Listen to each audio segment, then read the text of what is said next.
है अगर आप बलि मांग ले कि मेरे को स्वर्ग चाहिए अभी दे देंगे, पर भगवान को पता है कि बलि स्वर्ग नहीं चाहिए। आज भगवान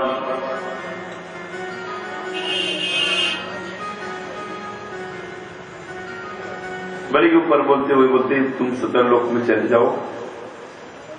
पर सतर लोक में जाकर महाराज बलि ने की इच्छा थी कि महाराज आप भी साथ में चलो तो अच्छा है। एक रूप से भगवान श्री वामन देव बलि के साथ चले गए, एक रूप से भगवान वैकुंठ चले गए। उसके आगे सुखदेव उससे मुझे परिचित। इसी अष्टम स्कंद में मत्स्य अवतार की कथा है। एक राजा था सत्यव्रत। ये राजा बड़ा ही धर्मात्मा पुण्यात्मा भगवान के अनन्य शरणागत था। भगवान श्री हरि के अनन्य शरणागत, और अनन्य का अर्थ बोलते ना अनन्य ना अन्य, एकमात्र भगवान श्री कृष्ण के शरणागत। क्योंकि गीता में भगवान खुद अपने मुख से बोलते हैं जो मेरे को अनन्य भाव से बसता है मैं सारे उसके योग क्षम वहां सारी इच्छाएं पूरी मैं करता हूं। जो अनन्य भाव से बसता है उसकी। एक बार दादा गुरुदेव इस श्लोक की व्याख्या कर रहे थे बंगाल में।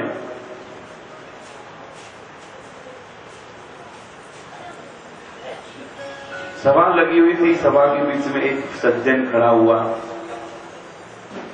और बोलने लगा महाराज आपने जो श्लोक बोला है गीता का, अनन्य चिंतन्ते जे माम जन पुरुपास्ते तेसाम वियुक्ता नाम योग क्षम महम। महाराज ये श्लोक रॉन्ग है, गलत है, ये ठीक नहीं है। बोले क्यों? बोले महाराज मैं 25 साल से इसी श्लोक के ऊपर भजन कर रहा हूं पर भगवान ने आज तक कुछ नहीं दिया।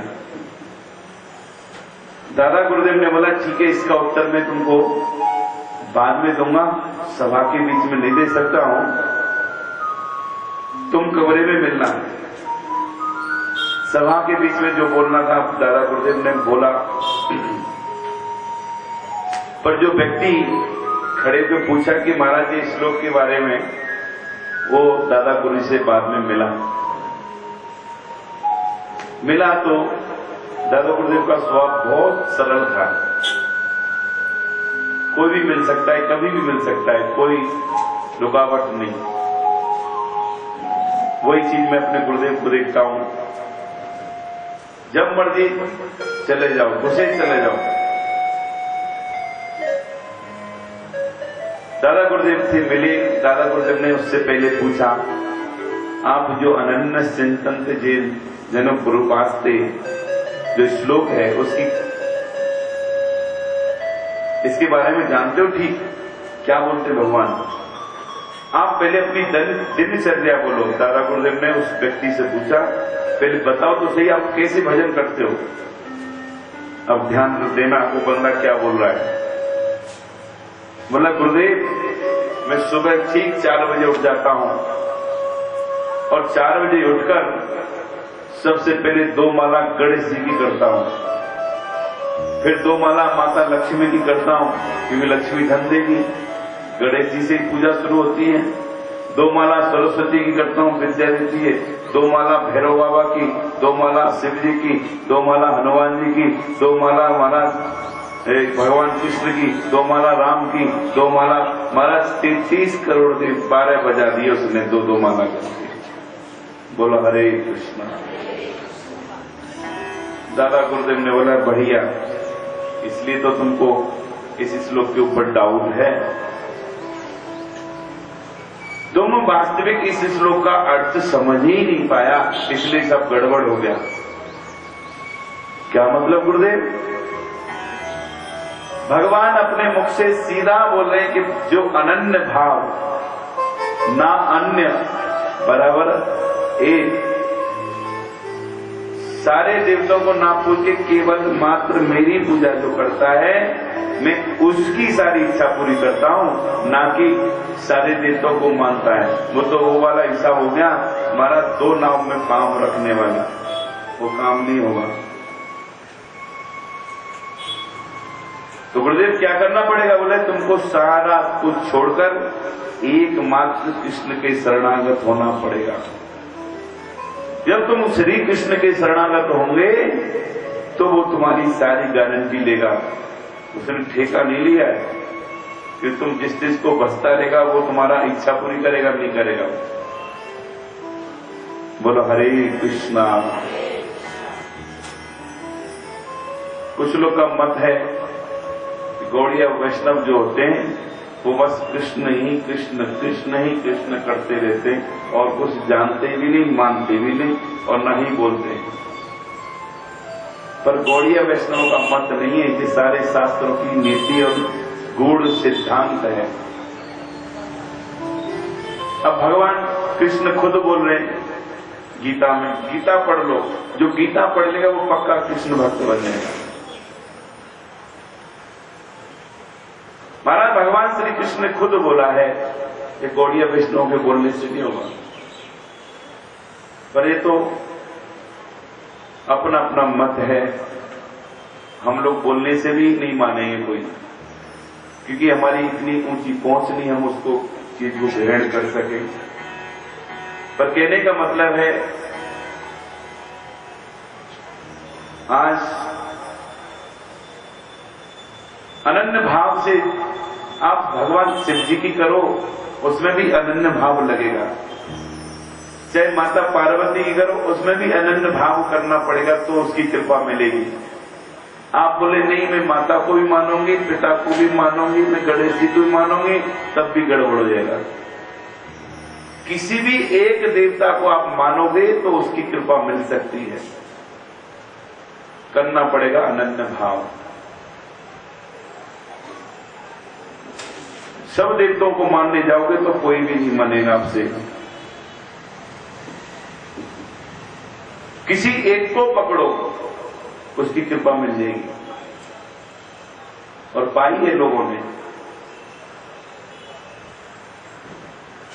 हम तो सबको पकड़ लेते हैं, कभी कभी गुरुदेव क्या हम लोग भी देखते हैं हमारे घर के जो देवता यहां रखते हैं ठाकुर जी को, मां एक देवता थोड़ी 33 करोड़ देवताओं को रख लेते हैं। 33 करोड़ हिंदुओं के हैं, हिंदू के होने के बाद भी इष्ट देव एक होना चाहिए। चाहे आप शिव जी को इष्ट मान लो, गड़बड़ नहीं होगा। अगर आप निष्काम भगवान शिव जी की डेली पानी चढ़ाओगे, निष्काम कोई कामना नहीं है, कुछ नहीं मांगोगे शिव जी से, निष्काम पानी चढ़ाओ, डेली चढ़ाओ, शिव जी महाराज खुश हो जाएंगे और एक दिन आपको दर्शन देंगे। लेकिन क्या चाहता है वो? आपको एक ही बोलेंगे भैया तू कृष्ण भजन कर, आप माता की आराधना करो, उसमें भी कोई नुकसान नहीं। एक दिन माता आपके दर्शन देगी, उसे क्या चाहता है? मुक्ति। बोले मुक्ति मेरे पास नहीं है, तुमको कृष्ण भक्त बनना पड़ेगा। भगवान शिव जी ने अमर गुफा में अमर कथा सुनाई। अमर कथा भगवान की कथा है। किसी भी की देवताओं की आराधना भगवान तो खुद बोल रहे गीता में, गीता में बोल ही दिया भगवान ने सीधे शब्दों में, तुम जिसकी भी पूजा करो सारी पूजा मेरी होती है। इसमें वो नहीं है, किंतु वो विधान नहीं है, अविधि पूर्वकम बोला है। तुम 33 करोड़ देवताओं को पूजा करो, किसी भी एक ही करो, 33 करो, सारी पूजा भगवान, क्योंकि उन देवताओं का अधिकार नहीं वो तुम्हारी पूजा ले ले, वो सारी पूजा भगवान को पहुंचाते हैं। वो लोग महाराज उस बंदे ने ये पूजा हमारी कर रहा है, बोले दे दो इधर, मां चली जाती है। किंतु अविधि पूर्वक बोला है, वो विधि नहीं है, इसलिए डायरेक्ट कृष्ण को ही पूज लो। बोलो हरे कृष्णा।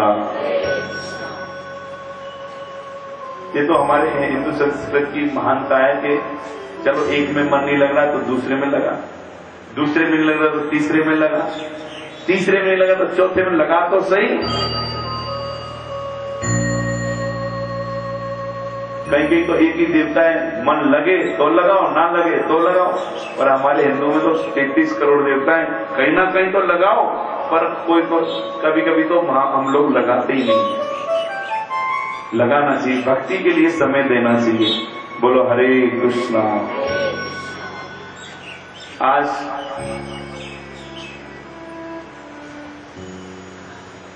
सत्यव्रत राजा भगवान के अनन्य भक्त थे और उनका डेली का रूटीन था वो कीर्तमाला नदी में जाना, भजन साधन करना, अपने पितरों को तर्पण इत्यादि करना। क्योंकि शास्त्र नीति बोलती है आप कुछ भी भजन साधन करो, अगर उसको किसी धाम में जाके करोगे ज्यादा पुण्य मिलेगा, किसी तीर्थ में जाके करोगे और ज्यादा फल मिलेगा। यमुना जी किनारे या महाराज आपके सरोवर के किनारे या सरोवर में घुस के भजन साधन करोगे उसका फल ज्यादा मिलता है। घर बैठने से, जैसे कि घर में आप 5 माला करो और नदी में जाके आप 1 माला कर लो तो बराबर फल हो जाएगा।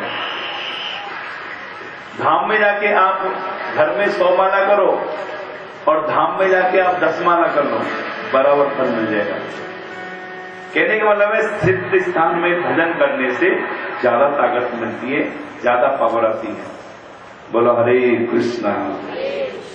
तो ये राजा डेली कीर्तमाला नदी के में जाकर स्नान करना, तर्पण करना। एक दिन की बात थी, अंजलि भर के तर्पण कर रहा था। तर्पण करते ही सज्जनों जैसी अंजलि भरते ही उसमें एक छोटी सी मछली आ गई अंजलि में। अंजलि में जैसी मछली आई, मछली देखते ही बोला नहीं ये पानी निषेध। नदी में मछलियां हैं तो पानी पवित्र है, किंतु अंजलि में मछली आ गई वो अपवित्र हो गया। बोले ये कौन सी नीति है महाराज, मछली तो सारे में ही है, वो पानी शुद्ध है और अंजलि में आ गया वो अपवित्र हो गया। बोला अपवित्र हो जाएगा। उसने उस राजा ने क्या किया, वो पानी छोड़ा। जैसे ही छोड़ा, छोड़ते ही वो मछली बोल पड़ी, राजन हे राजा मैं आपकी शरण में आई थी, क्योंकि मेरे को बड़ी बड़ी मछलियां यहाँ खाने को दौड़ती हैं, मेरे को त्यागो मत। राजा ने बड़ा आश्चर्य देखा कि एक मछली छोटी सी आई, आकर मैंने छोड़ा और वो मनुष्य की तरह बोल रही है मेरे को त्यागो मत, मैं आपकी शरण में आई हूं। राजा ने फटक से लिया, वो मछली उठाई, अपने कमंडलों में रख दिया। जैसी रखा, रखते ही फिर तर्पण इत्यादि करने लगा, मंत्र सिद्ध किया। मंत्र जप करने के बाद जैसी वापस आने लगा, कुछ समय व्यतीत हो गया। घर पहुंचते पहुंचते वो मछली फिर बोल पड़ी, राजन यहाँ मेरे को दिक्कत हो रही है सांस लेने में, आप बड़ा सा स्थान दीजिए। वो कमंडलू से उठाया, उठाकर राजा ने क्या किया, चप था, चप में वो मछली छोड़ दी। जैसी चप में छोड़ी सज्जनों, कुछ टाइम बाद वो मछली फिर बोल पड़ी, राजन यहाँ पर भी मेरे को सांस लेने में दिक्कत हो रही है, आप कृपा करके मेरे को और बड़ा स्थान दीजिए।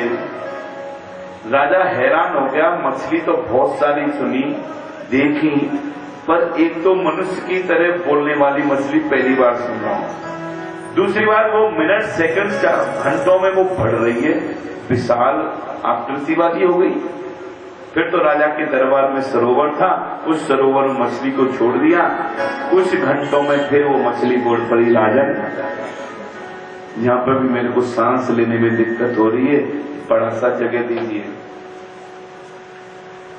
राजा ने पुनः उस मछली को उठाकर वो कृतमाला नदी के किनारे में ले गया और जैसी उसमें छोड़ते फिर बोल पड़ी, राजन मेरे को त्यागो मत, मैं आपकी शरण में आई थी। जैसी बोला कि मेरे को त्यागो मत, मेरे को यहाँ बड़ी बड़ी मछलियां खाने को दौड़ती हैं। राजा आश्चर्य रहा, एक तो मछली ऐसी पहली बार देखी, दूसरी बार इतना बोल रही है। लास्ट में राजा ने शरणागत हुआ, हे देवी जो भी हुआ मैं आपकी लीला समझ नहीं पाया, आप चाहते क्या हैं? आपका जो चाहना है, आप जो चाहते हो, पहले तो आप अपना स्वरूप का दर्शन कराओ, दूसरी बात आप हमको आदेश कीजिए कि मैं करूं तो करूं क्या करूं? जैसी राजा शरणागत हुआ, आज मत्स्य भगवान उस मछली के रूप में लीला कर रहे थे। देखते देखते महाराज उनको दर्शन दिया, नीचे का हिस्सा मछली का, ऊपर का नारायण का। बोल मत्स्य भगवान की। मत्स्य भगवान के दर्शन करते हुए भगवान मत्स्य बोलते हैं, राजन मैं इसलिए आया हूं तुम्हारे पास, आज से ठीक 7वें दिन ये दुनिया को महाप्रलय डुबा देगी, समुद्र अपने उमंग भरेगा, सारी दुनिया पानी में हो जाएगी। आपने क्या करना है, 7 दिन के अंदर सारी औषधि, सारे ग्रंथ, सारे संतों को लेकर इस स्थान में पहुंच जाना और एक नाव आएगी उसमें सवार हो जाना, उसके बाद मैं आऊंगा आपको बेड़ा पार लगा दूंगा। इतना बोलकर भगवान मत्स्यदेव अंतर्ध्यान होते हैं। बोलो हरे कृष्णा। आज सत्यव्रत राजा महाराज परम भक्त था, इन्होंने ही सत्यव्रत राजा ने ही भगवान दामोदर अष्टक इन्होंने लिखा है। इतना प्यारा दामोदर अष्टक है। आज सत्यव्रत राजा ने महाराज सारी दुनिया में जितनी औषधियां थे, ग्रंथ थे, सारे संतों को लेकर वहीं जाकर पहुंचे जहां भगवान का निर्देश हुआ। सारी देखते देखते 7वां दिन आया, सुबह होते ही बारिश शुरू हुई और बारिश की महाराज मूसलाधार बारिश। सारी दुनिया त्राही करती रही, महाराज पर भगवान ने किसी के लिए सुनी। भगवान को बोला गया है समदर्शी, पर कभी कभी लगता है वो समदर्शी है ही नहीं, समदर्शी नहीं है वो। समदर्शी का अर्थ क्या है, सबको समान देखना, वो देखता है। अगर समदर्शी होता तो आदमी गरीब क्यों होता? बोलो, एक के पास तो इतना पैसा है वो गिन नहीं पा रहा है, एक के पास बेचारा पैसा ही नहीं, वो देख नहीं पा रहा है। समदर्शी हुआ भगवान? भगवान समदर्शी नहीं। भगवान अपने भक्तों को ही देखता है। और गीता में लिखा है भगवान ने, जे माम प्रपद्यन्ते माया मेताम तरन्ते, जो मेरी शरण में आएगा मैं उसकी रक्षा करूंगा। सबका ठेका नहीं लिया है, सबका ठेका नहीं लिया भगवान ने। हाँ, एक बार भगवान श्री कृष्ण जसोदा मैया के साथ जमुना जी चले गए। जमुना जी क्या किया? महाराज जमुना जी में ले जाना नहीं चाह रही थी जसोदा, उसको पता है उत्पाती है। जमुना जी में चले गए, शाम का समय था और महाराज शाम के समय देखा जमुना जी में बहुत सारे दीपक बह रहे, और दीपक को देख के बच्चों को आग बड़ी पसंद आती है। भगवान श्री कृष्ण दीपकों को पकड़ने के लिए जमुना जी में प्रवेश कर गए और बोलते, सज्जनों दीपक पकड़ते पकड़ते हजारों दीपक इकट्ठे कर दिए। इतने में जसोदा मैया ने पूजा की। पूजा करने के बाद लाला को ढूंढेगी, लाला कहाँ है, लाला कहाँ है? अरे कन्नुआ हो तो सुने। वो तो महाराज जमुना जी बीच में इतना घुस गया और बोला, मैया मैं यहाँ हूं। दारी के महाका कर रो, डूब जाएगा तू। अरे मैया मैं दीपकों को पकड़ रहा हूं। अरे दारी के तुम कब तक दीपकों को पकड़ेगा? यहाँ तो सैकड़ों दीपक हैं। बोले मैया मैंने सबका ठेका थोड़ी लेके रखो है, जो मेरे किनारे से गुजरेगा मैं पहिए पकड़ लूंगा। बोलो हरे कृष्णा। क्या बोला? जो मेरे किनारे से गुजरेगा मैं पहिए पकड़ूंगा, मैंने सबको ठेका थोड़ी लेके रखा है। इसलिए गीता में पहले ही बोल दिया उसने, जे मां प्रपद्यन्ते, जो मेरी शरण में आएगा मैं उसकी रक्षा करूंगा, सबका ठेका नहीं लिया है। सब मरो गिरो पिटो जो मर्द करो, कोई लेना देना नहीं। बोलो हरे कृष्णा। आज भगवान ने वो कर दिखाया। जब महाप्रलय होती है सारी दुनिया त्राही त्राही करती रहती, बोले करते रहो। पर जो भगवान के शरणागत होते हैं, भक्त होते हैं, भगवान उनकी बार बार रक्षा करते हैं। इसलिए बोलते हैं बार बार गीता पढ़ो, गीता में बहुत कुछ लिखा है। जो गीता पढ़ लेगा वो कन्फर्म कृष्ण भक्त हो जाएगा, उसको फिर बोलने की जरूरत नहीं पड़ेगी तुम कृष्ण भजन करो। आज सारी दुनिया त्राही त्राही करती करती डूबने लगी, पर महाराज सत्यव्रत राजा के साथ कुछ संत मंडली वहां बैठे थे।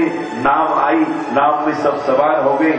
महाराज सवार होते ही सारे संत मंडली राजा सत्यव्रत भगवान का मीठे मीठे गुणगान प्रारंभ शुरू किया। सवरिया ने जल परले पार,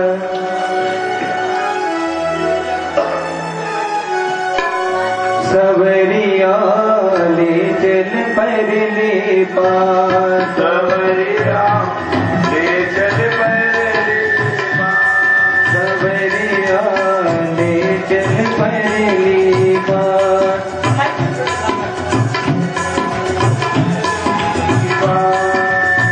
जहाँ विराजे राधा रानी,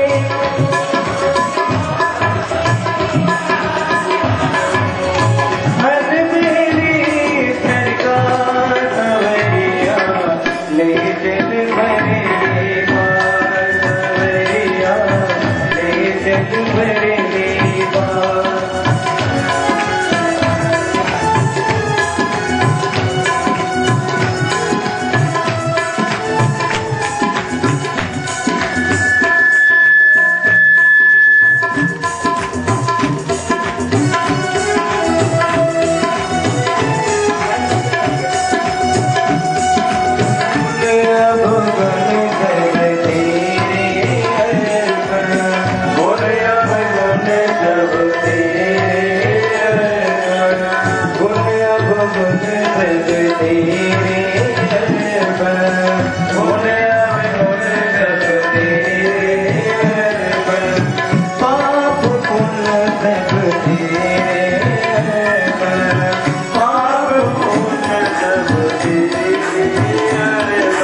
करेन हरेन मंदिर मार्जनादेशु। वृंदावन जाके शांति से नहीं बैठे हो और ना ही कोई नौकर लेके साथ में।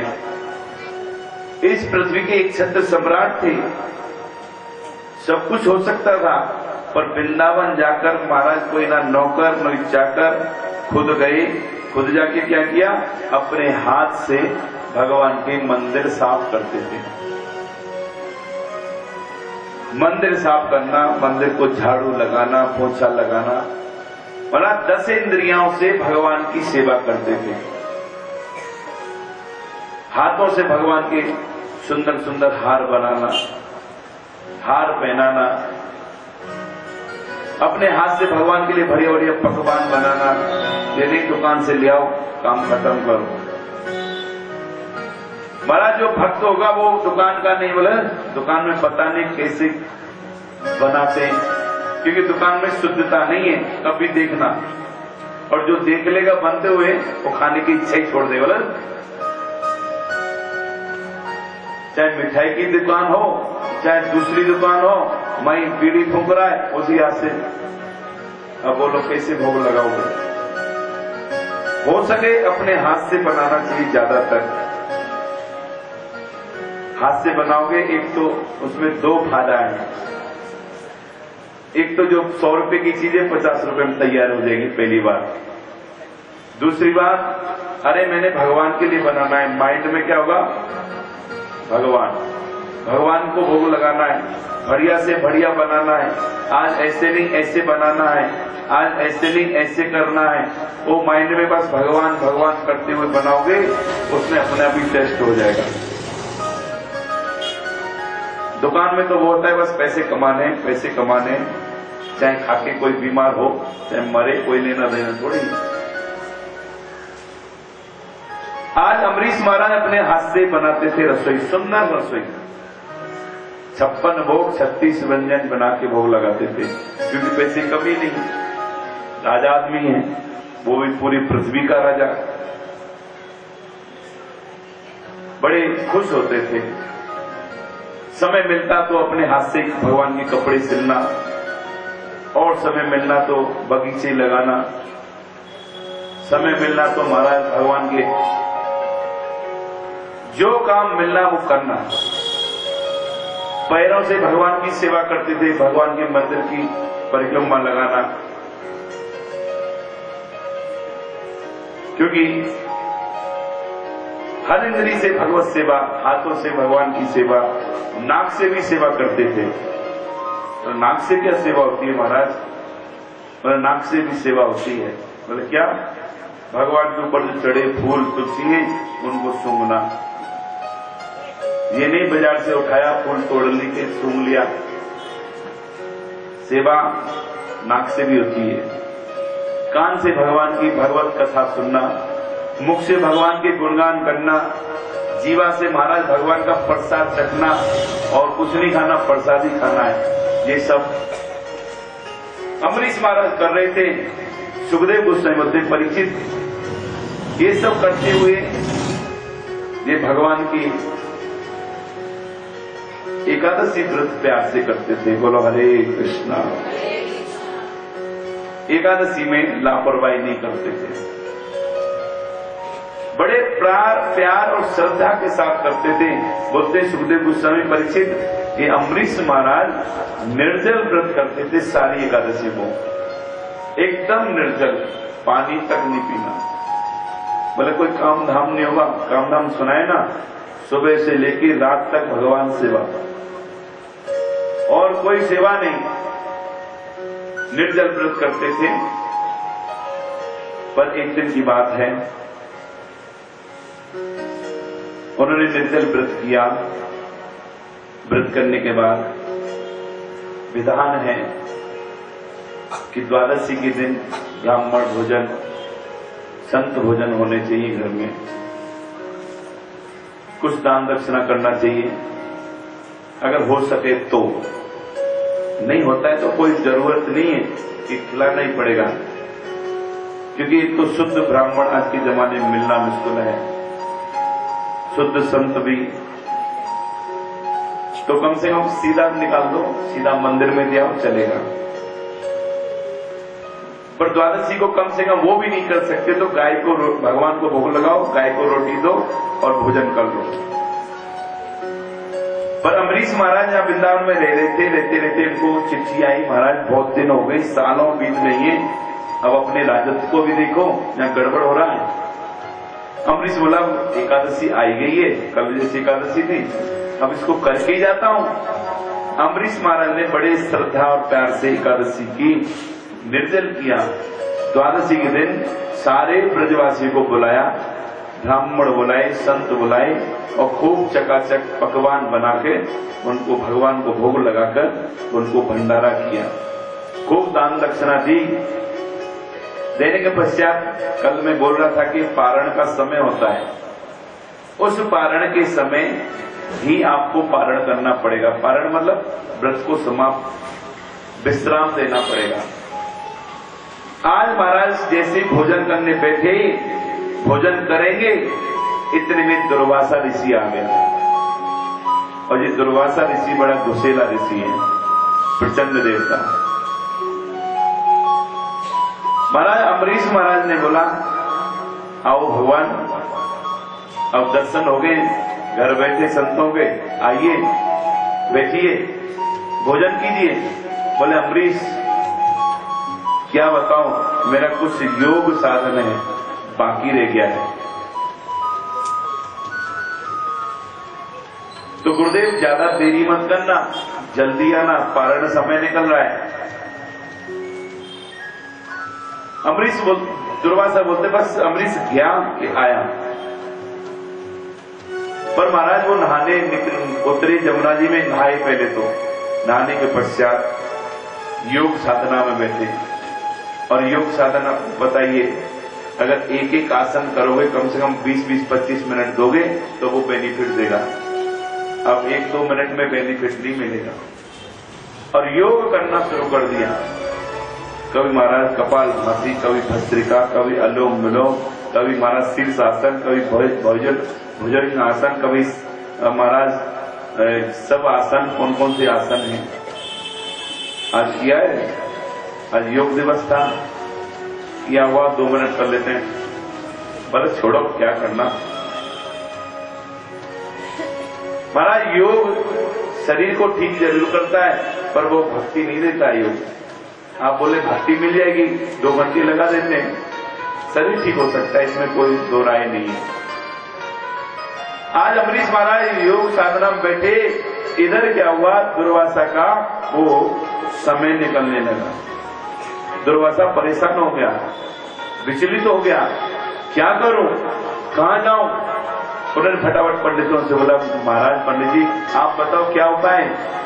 पंडित बोला महाराज कल आपने निर्जल व्रत किया था और विधान बोलता है जो व्यक्ति निर्जल व्रत करता है अगर वो चरणामृत भी पी ले तो उसका व्रत समाप्त हो जाता है, जरूरत नहीं रोटी खाने की, क्योंकि निर्जल था।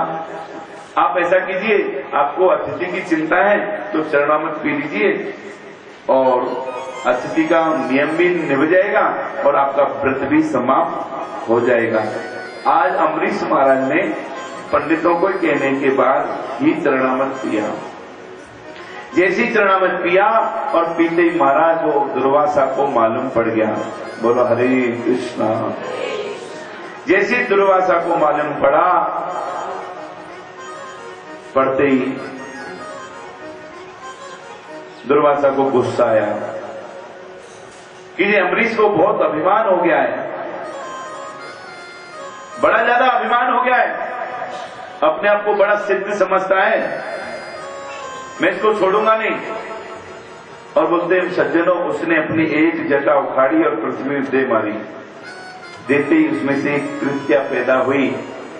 कृत्या पैदा होते ही उस कृत्या को आदेश दिया, जाओ उस दुष्ट को वध करो, दुष्ट को वध करो।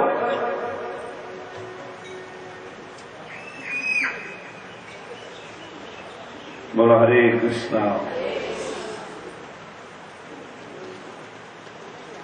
महाराज वो कृत्या अम्बरीश के पास पहुंची अमरीश तो परम भागवत है, वो तो निरंतर कृष्ण नाम कृष्ण गुणगान करते रहते हैं।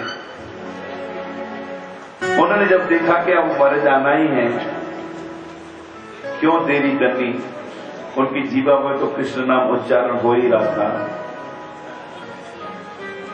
पर महाराज जो भगवान के शरणागत होते हैं उनको भगवान रक्षा करता है। आज वो अमरीश महाराज भगवान की भक्ति में लीन थे। मोह माया के बंधन तोड़ो, हे प्रभु अपनी शरण में ले लो।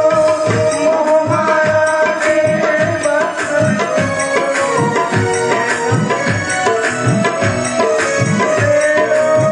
मोह माया के बंधन तोड़ो, हे प्रभु अपनी शरण में ले लो। हे प्रभु अपनी शरण में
सुदर्शन चक्र भागा दुर्वासा के पीछे।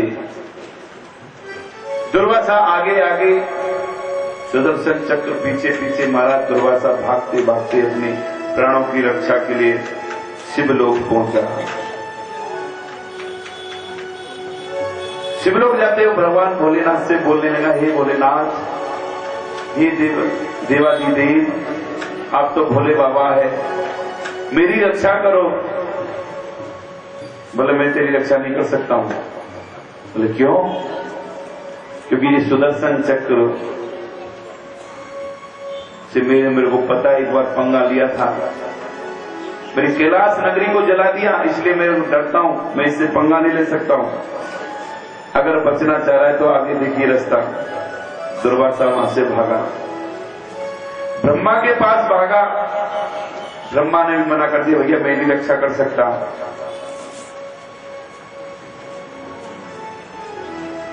दुर्वासा कहां जाए? ब्रह्मा ने तो बोल दिया, जिसका रक्त सुदर्शन है वो ही तुम्हारे को बचा सकता है। आज दुर्वासा महाराज भागते भागते भगवान नारायण के पास पहुंचा। भगवान नारायण क्षीर सागर में लेटे हुए हैं। दुर्वासा क्या, कोई फर्क नहीं। दुर्वासा रो रहा था, भगवान मेरी रक्षा करो, मेरे को आपका सुदर्शन चक्र जला रहा है। भगवान बोलते, सुदर्शन चक्र मेरा थोड़ी है, आपका नहीं है तो किसका है? बोले दुर्वासा जी, सुदर्शन चक्र तो भक्तों के अधीन है, क्योंकि मैं भी भगवान के अधीन, भक्तों के अधीन हूं। अहम भक्त पराधीन हूं, मैं भी भक्तों के अधीन। मेरे अस्त्र जितने हैं मेरे अधीन नहीं घूमते, जरूर है मेरे हाथ में, पर ये भक्तों की सेवा के लिए छोड़ के रखा है। और दुर्वासा एक बात बता, तू अम्बरीश को मानने गया, अम्बरीश ने क्या गलती की थी? क्या गलती की उसने? चरणामृति तो पिया था, रोटी तो नहीं खाई, भोजन नहीं खाया, और वो उसने मेरी भक्ति के लिए अपना घर बार छोड़ा, सब कुछ छोड़ के मेरी आराधना में बैठा था। किसके लिए? मेरी को खुश करने के लिए। और तूने आज तक क्या किया? तूने आज तक किया तो किया क्या? जो भी किया तूने अपने लिए किया, अपने शरीर को साधने के लिए 3-3, 4-4 घंटा योग किया। और तुमको पता ही है दुर्वासा, मैं योग से खुश नहीं होता हूं, केवल मात्र भक्ति। भक्त जितना मेरा प्रिय है उतना प्रिय तो बोलते मेरा भाई भी प्रिय नहीं है। बलराम भाई है, बोले इतना प्रिय नहीं है जितना मेरा भक्त प्रिय है। दुर्वासा, अभी भी समय है, बिगड़ा नहीं है कुछ भी। एक तो तूने वैष्णव अपराध किया है, और वैष्णव अपराधी बहुत बड़ा अपराधी होता है, याद रखना। वैष्णव अपराधी का मुख देखना भी दोष है, और तूने वैष्णव अपराध किया है। अभी भी समय है, बिगड़ा नहीं है, क्योंकि जिस वैष्णव के चरणों में अपराध हुआ है उस वैष्णव से माफी मांग लो। पर हम बोलते हैं हम क्यों मांगे, क्यों झुके?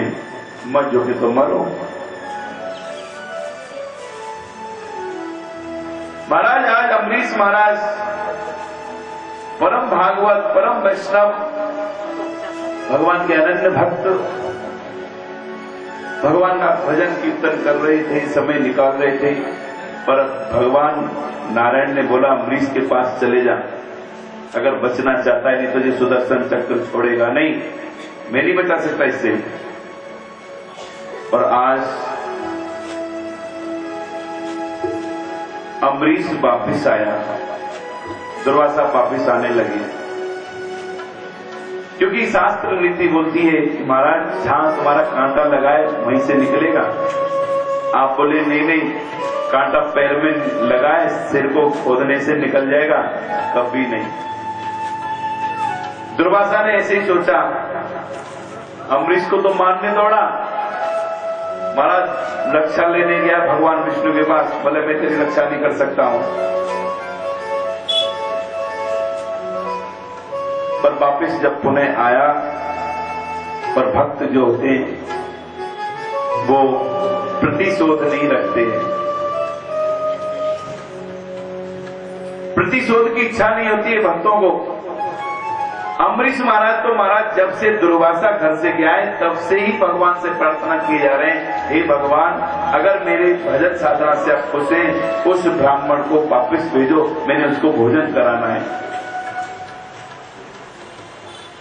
उसको भोजन कराना है, उसके लिए तपस्या महाराज आराधना कर रहे थे। पर आज सज्जनों जैसी वो वापस आया, और जैसे ही वापस आया आते ही देखा क्या, वो अम्बरीश कृष्ण कृष्ण बोलकर रोए जा रहा है। पर दुर्वासा उनके चरणों में पड़ गए, बोलते भगवान मेरे को माफ करो, इस सुदर्शन चक्र से रक्षा करो। अम्बरीश महाराज ने सुदर्शन चक्र से प्रार्थना की, हे देव, हे सुदर्शन, अगर भगवान मेरे से संतुष्ट हैं तो इस ब्राह्मण को छोड़ दो, हटा नहीं हो, बिल्कुल नहीं हटा। लास्ट में अम्बरीश महाराज ने बोला, अगर भगवान मैंने कभी जीवन में संत सेवा सत्संग किया है, उसका पुण्य सारा मैं इस ब्राह्मण को देता हूं, इस ब्राह्मण को छोड़ दो। क्या बोला? सत्संग संत सेवा कभी जीवन में की है, उसका पुण्य देता हूं, इसको छोड़ दो। जैसे बोला, बोलते ही सुदर्शन चक्र अंतर ध्यान हो गया।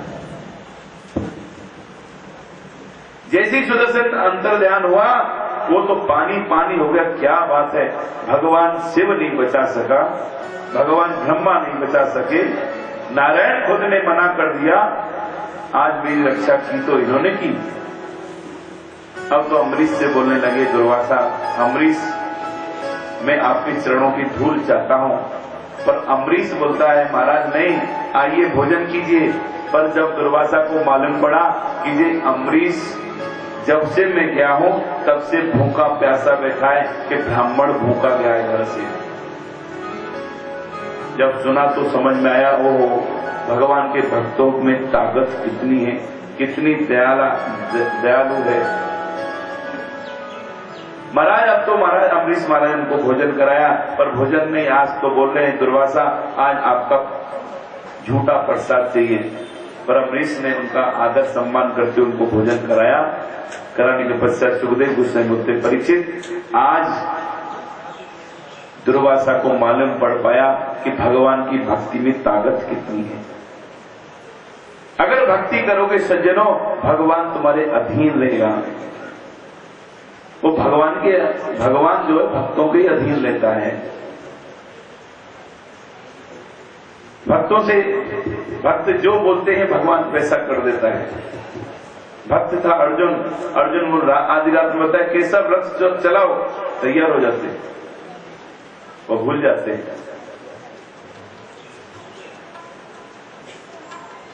भक्त जब जब जैसे बोला भगवान वैसे बन गए। इसलिए भक्ति में ज्यादा शक्ति है।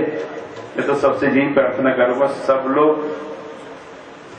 एकांत होकर भगवान की भक्ति में लगो, भक्ति को अपनाओ। जो संसार में आप कर रहे हो करो, रहो, कोई मना नहीं। पर जिन बातों से भगवान संतुष्ट होते हैं उन बातों को शुरू कर दो। जैसे कि भक्ति का पहला अंग एकादशी व्रत है। भक्ति का सबसे पहला शुरुआत एकादशी, उसको शुरू कर दो। दूसरा हरिनाम जप, फिर उसके बाद भागवत स्मरण, वो सब धीमे धीमे, फिर कम से कम एकादशी तो मल्लो मली शुरू कर ही दो। भगवान के अत्यंत प्रिय है एकादशी।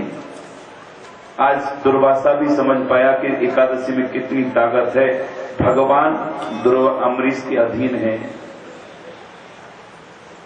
एकादशी बड़ी भारी ताकत है, इसलिए प्राय जो आए यहाँ पे शायद सब लोग ही करते होंगे। कोई दो चार होगा जो नहीं करते, उनको बोलते बोलते हम भी जबरे हो चले, वो भी जबरे हो गए। पर मैं आज फिर हाथ जोड़ रहा हूं, जो नहीं करता है वो शुरू करो। नहीं रहा जाता है, भूखे प्यासे मरना नहीं है। हम भी नहीं बोलते भूखे प्यासे रहो, हम तो बोलते हैं गुरुदेव का तो आदेश है, अगर एकादशी आप निर्जल कर सकते हो तो बहुत अच्छी बात है। मतलब निर्जल का तो बात ही मत करो महाराज।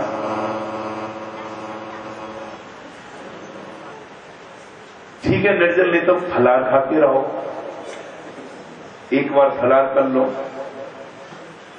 मतलब एक बार से महाराज कौन सा पेट भरता है? एक बार नहीं तो महाराज 2 बार कर लो।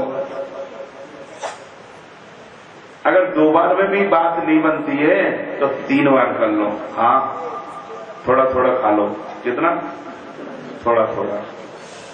हाँ, आधी किलो आलू उबाल लो, आधी किलो खीर खा लो, 250 ग्राम काजू किशमिश रख लो, आधी किलो महाराज फल रख लो। हाँ, थोड़ा थोड़ा ही ना, ज्यादा नहीं बोल रहा हूं मैं। अनुकल्प बोलते हैं हमारे मठ में। बोलो हरे कृष्णा। गुरुदेव बोलते हैं अगर तब भी नहीं होता एकादशी का व्रत, कोई बात नहीं, तो ऐसा करो, ये 2 सड़का में चले जाओ मंडी में, अब प्यागा ऑटो करो, नहीं तो अपनी गाड़ी सबके पास से आज कर दो।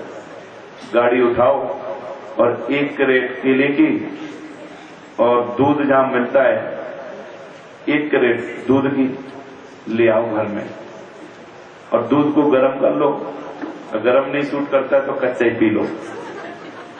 जब भूख लगे, गर्म करने की जरूरत नहीं, वो अब तो उसमें आता है ना पैकेट में धीमे से छेद डालो और केला दे, दूध दे केला, खाते रहो। जब पैकेट खत्म जाए दूसरी खोल लो। मतलब जब जब भूख लगे तब तक खा लो, पर एकादशी करो। बोलो हरे कृष्णा। कहने का मतलब खूब खाओ, खूब व्रत करो। बोले ये कैसा व्रत है? हम लोग यात्रा में जाते हैं, यात्रा में नए नए भक्त लोग जाते हैं हर बार, और हर बार हमारा यही होता है, एकादशी आती बीच में, कितनी भी चेष्टाएं करें वो एकादशी बीच में आती है। जो जाते हैं पुराने वो तो समझ जाते हैं एकादशी बाबा जी कुछ नहीं देगा। जो नहीं जाते वो डर जाते हैं, कुछ नहीं मिलेगा, बोले कुछ नहीं मिलेगा। जब खाने को बैठते हैं बोलते महाराज ऐसा खाना हमको डेली मिल जाए तो डेली एकादशी कर लेंगे। हाँ, अब खाने को थोड़ा थोड़ी होता है, कभी आना एकादशी मठ में आ जाना, थोड़ा ही खाते हैं हम लोग, थोड़ा समझते हो ना, थोड़ा ही। कहने का मतलब है आप कम से कम अन्न मत खाओ, अन्न खाने में ही दोष है। अन्न खाने से भगवान रुष्ट होते हैं, ये माइंड में रखो बस। अन्न नहीं खाना है, भले 36 बार आप फलाहार कर लो, कोई दोष नहीं है। कम से कम आप पाप से तो बच जाओगे। जो एकादशी में रोटी चावल में पाप घुसा है, उस पाप से बच जाओगे। पाप से बचो, बस यही प्रार्थना है। पाप से बचोगे, पुण्य होंगे, पुण्य होंगे तो क्या होगा? फिर अपना भक्ति में लगोगे, और भक्ति जब होगी तो भगवान के शरणागत होंगे, भगवान की प्राप्ति होगी और भगवान के घर चले जाओगे। संतों का मानना यही है कि भैया सब लोग हम भगवान के हैं, भगवान के थे और भगवान के ही रहेंगे, पर हम भूल गए। उसको बार बार याद दिलाने के लिए संत लोग ये सब कार्यक्रम करते हैं, करवाते हैं, जिससे कि याद आ जाए, नहीं यार हम यहाँ कहाँ पड़े, हम भगवान के हैं। इसलिए भगवान की खुशी के लिए आप लोग सब एकादशी व्रत करो। बोलो हरे कृष्णा। बोलो एकादशी तिथि बरा की। एकादशी से भगवान बड़े खुश होते हैं। भगवान के शरीर से निकलिए, बड़ी पुण्यताएं नहीं है। भगवान की बड़ी प्यारी है, इसलिए एकादशी करनी चाहिए। जो नहीं करते फिर हाथ जोड़कर बोल रहा हूं, कर लेना है मन लो मन ही। बोलो हरे कृष्णा।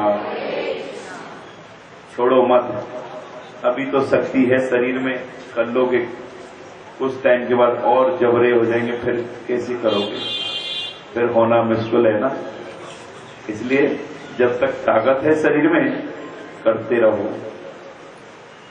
आज सुखदेव कुछ नहीं बोलते, परीक्षित भगवान की कृपा पाते हुए अम्बरीश महाराज पुनः अपने राजत्व गए। राजत्व में अपना राज सुख भोगने के पश्चात इस संसार से भगवान की भक्ति करते हुए चले जाते हैं। और उसी इनके वंश में आगे एक राजा हुए मानधाता। मानधाता के पुत्र हुए त्रिकांशु, और त्रिकांशु के पुत्र हुए हरिश्चंद्र महाराज। और हरिश्चंद्र महाराज की, ये हरिश्चंद्र भी भगवान के परम भक्त हुए, भगवान के प्यारे हुए। कारण ये सत्यवादी थे। जीवन में सत्य बोलना चाहिए, झूठ नहीं। झूठ बोलोगे गड़बड़ हो जाएगा, दोषी होंगे, पाप लगेगा। आप बोले महाराज सुबह तो आप ही बोल रहे, कथा जब शुरू हुई तो 8 जगह झूठ, 8 जगह झूठ बोल सकते हो, पर जगह जगह झूठ मत बोलना। जगह जगह झूठ बोलने से भगवान नाराज होते हैं। हरिश्चंद्र महाराज सत्यवादी थे। आप बोलेंगे हरिश्चंद्र ने सत्य बोल के क्या झंडे गाड़ लिए, सारा कुछ तो लुट गया। पर सारा कुछ लुटा क्या, लास्ट में मिल भी तो गया। सत्य से भगवान सब खुश होते क्योंकि वो खुद सत्य है। सत्य व्रतम सत्य सत्यम, वो सत्यवादी है। इसलिए सत्य बोलने की कोशिश करो। उसके आगे इसी वंश में महाराज एक राजा हुए सगर महाराज। सगर के 60,000 पुत्र थे। बोलो हरे कृष्णा। कितने? 7 नहीं 60, 60,000 पुत्र थे।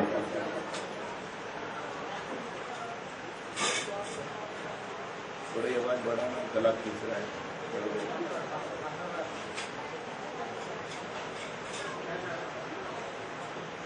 आज सगर महाराज का संकल्प था कि मैंने 100 अश्वमेध यज्ञ करना है। किसी ने इंद्र बनना है? मैं जानता हूं बनाना। किसने बनना है इंद्र? बोलिए, अभी बनाओ, हाथ खड़े करो। है इंद्र बनने की इच्छा है किसी को? इच्छा सभी की है, पर कोई हाथ खड़ा नहीं कर रहा है। दान पुण्य तपस्या क्यों करते हो? कि स्वर्ग जाएं? हैं? या कथा सुनने किस लिए आए? बोलो, सच सच बताना। ये पुण्य होगा तो पुण्य होगी, कहां जाओगे?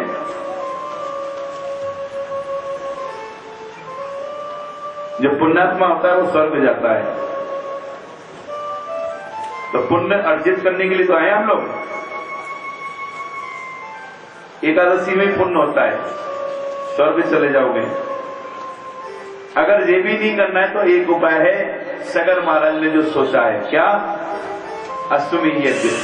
जो 100 अश्वमेध यज्ञ करेगा उसको इंद्र का गद्दी खाली मिलेगा। ज्यादा नहीं, 100 अश्वमेध यज्ञ। बोलो हरे कृष्णा। कल से शुरू कर देते हैं ना, ठीक है? आ जाना प्यागा प्यागा 4 बजे थी। है? और एक घोड़ा भी लिया ना, सफेद घोड़ा। हाँ, वहीं से तो शुरुआत होगी। काला नहीं चलेगा, लाल नहीं चलेगा, एकदम वाइट। और जवान चाहिए, बुढ़ा मत ले आना जो चल नहीं पाए। बोलो हरे कृष्णा। 100 अश्वमेध यज्ञ करने वाला व्यक्ति इंद्र पद को प्राप्त करता है। सगर महाराज ने सोचा हमने इंद्र ही बनना है, क्या करना है इस संसार में रहकर, सुख नहीं है, सुख भोग करना है तो स्वर्ग जाओ, स्वर्ग में महाराज स्वर्ग सुख भोगो।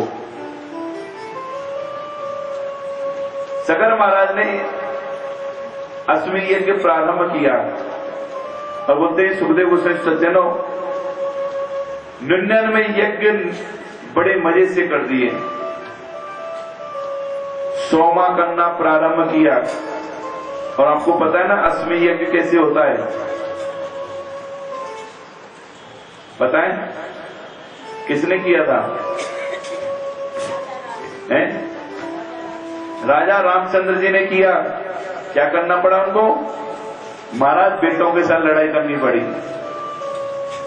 उनके भाई लोग धराशायी कर दिया उन दोनों बेटों ने। रामचंद्र के बेटों में इतनी ताकत, भाई लोग फैल। रामचंद्र जी भी फेल होने वाले थे, इतने में तो गुरुदेव पहुंच गए, नहीं तो उनको भी बोले गड़बड़ हो जाएगा। महाराज जब जाके मतलब बड़े पापड़ बेलने पड़े, बड़े पापड़ बेलने के बाद वो घोड़ा लेके आए तो घोड़ा फिर अश्वमेध यज्ञ संपन्न हुआ। ये सगर महाराज का भी यही माइंड था, अश्वमेध यज्ञ करना है। 99 कर चुके थे, 100वां शुरू किया, 100 में करने वाले थे, आहुति पड़ने वाली थी, पूर्णाहुति। इतने में बोलते सुखदेव गोस्वामी परीक्षित, उस घोड़े को इंद्र चोरी करके ले गया। चोरी करके ले गया, कहां ले गया? बोले कपिल मुनि के आश्रम में जाकर वो घोड़ा बांध दिया। और कपिल मुनि के आश्रम में बांधकर इंद्र तो भाग गया। बोलो हरे कृष्णा। पर जहां घोड़े की खबर की, घोड़ा ढूंढो ढूंढो ढूंढो, घोड़ा मिले नहीं। 60 के 60,000 पुत्र महाराज घोड़े ढूंढने गए, देखा क्या घोड़ा भदा पड़ा है कपिल मुनि के आश्रम में। कपिल के आश्रम में देखते ही महाराज उन पुत्रों को थोड़ा गुस्सा आया, ये कैसा संत है, यहां ध्यान लगा के बैठा है, घोड़े को चोरी करके लाया है, ढोंगी बन रहा है, मारो इसको।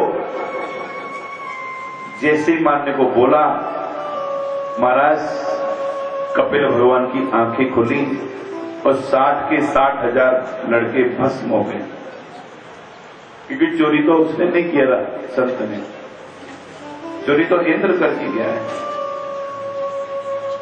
महाराज उनका अंशुमान बचा था, अंशुमान ढूंढते ढूंढते अपने पूर्वजों को गया, जाके देखेगा सबका ढेर लगा है, 60 के 60,000, एक तो थोड़ी है, सारे के सारा ढेर लगा है कपिल मुनि के आश्रम में। वो संत के चरणों में पड़ गए, महाराज गलती हो गई है।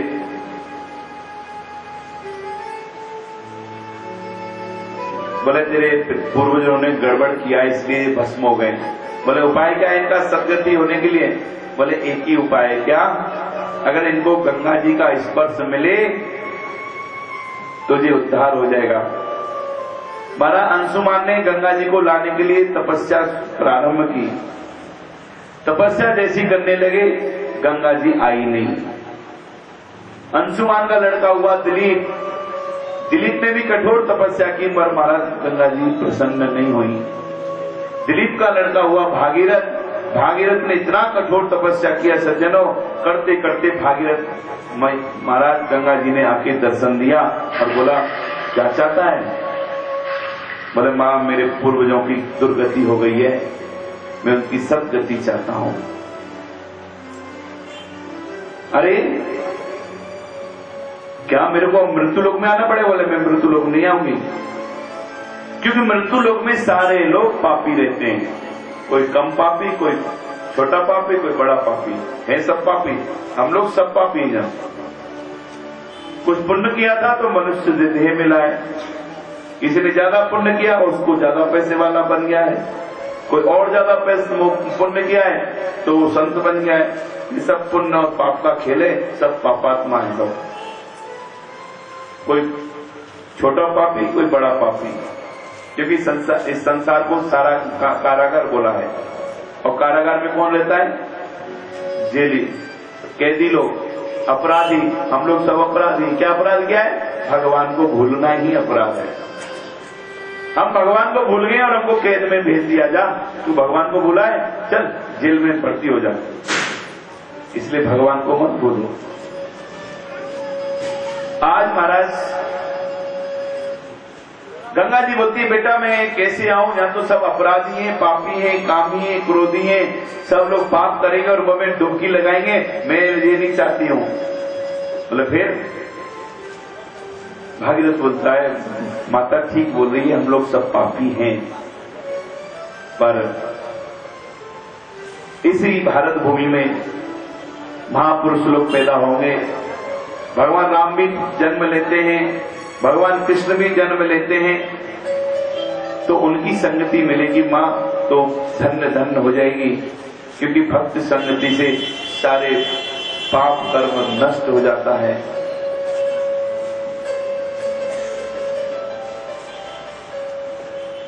गंगा को थोड़ी बात कुछ जम गई,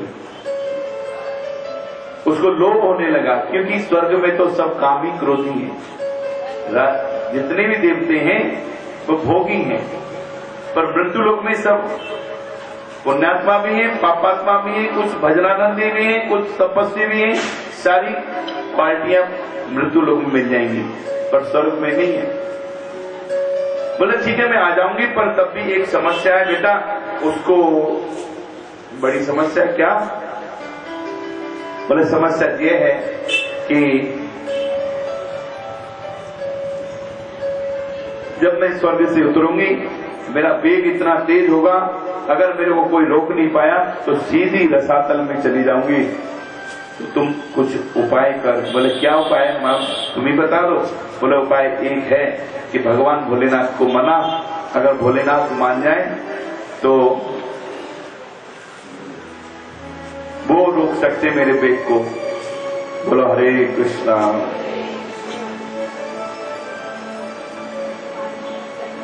थोड़े थोड़े आगे हो जाओ, कुछ आगे हो जाओ, कुछ पीछे हो जाओ।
भगवान भोलेनाथ खुश होकर बोलते हैं क्या चाहता है?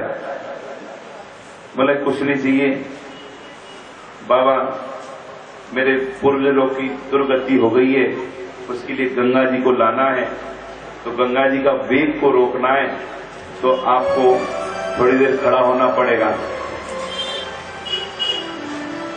जैसे बोला थोड़ी देर क्या, तुम जल्दी बुला गंगा को, मैं खुश हूं। बुला गंगा को, क्योंकि भोलेनाथ को पता है कि गंगा जो है साधारण जल नहीं है, ये बर्फ का पानी है? महाराज गंगा जो है साक्षात भगवान श्री नारायण का चरणोदक है। पैरों का धुला हुआ पानी है। ब्रह्मलोक में जब चरण गया वामन भगवान का, उस टाइम ब्रह्मा जी ने धोया था, वहीं से गंगा जी प्रकट हुई। शिव जी महाराज चाह रहे थे जल्दी लिया, गंगा जी को बोला और गंगा जी आ गई। जैसी आई शिव जी महाराज ने अपने जटाएं खोल के रखी थी, गंगा समा गई और जैसी समाई महाराज शिव जी महाराज खुश, वो तो नाचने लगे। ब्रह्म महाराज भागीरथ बोलता है भगवान ऐसा ना करो, अब इसको छोड़ो भी। अब शिव जी महाराज को चिंता हो गई, अगर मैं छोड़ता हूं सारे को नहलाते हुए तो अपवित्र हो जाएगी।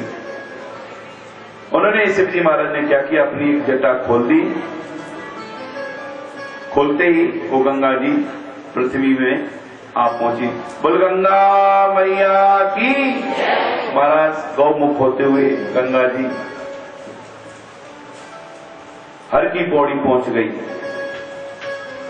और हर की पौड़ी पहुंचते हुए गया काशी होते हुए महाराज ये गंगा सागर जा रही थी, बीच में नवद्वीप धाम आ गया। सुखदेव गोस्वामी बोलते परीक्षित गंगा जी खूब नाची। बोले गुरुदेव यहां क्यों नाची गंगा जी? बोले भागीरथ ने पूछा मां क्यों नाच रही है, यहां ऐसा क्या है? गंगा जी ने बोला इस स्थान में किसी काल में जहां मेरे प्रभु भगवान श्री कृष्ण चैतन्य महाप्रभु के रूप में आएंगे भक्त अवतार लेकर, और वो कृष्ण प्रेम को प्रदान करेंगे, इसलिए मैं नाच रही हूं। नवद्वीप होके वो गंगा जी जा रही थी। आगे बढ़ा जम्मू द्वीप, जाह्नवी ऋषि का एक द्वीप था, ऋषि का आश्रम था। गंगा जी जा रही थी, जाते जाते महाराज सारा तहस नहस करते हुए निकली।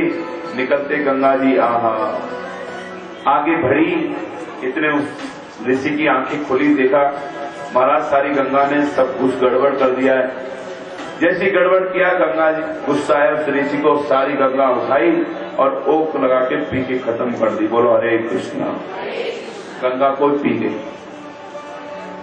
आप बोले महाराज गप मार रहे हो, इतनी विशाल गंगा को पी गए? बोले हाँ। संतों में इतनी बड़ी ताकत होती है, कर सकते हैं, हुआ है, किया भी है।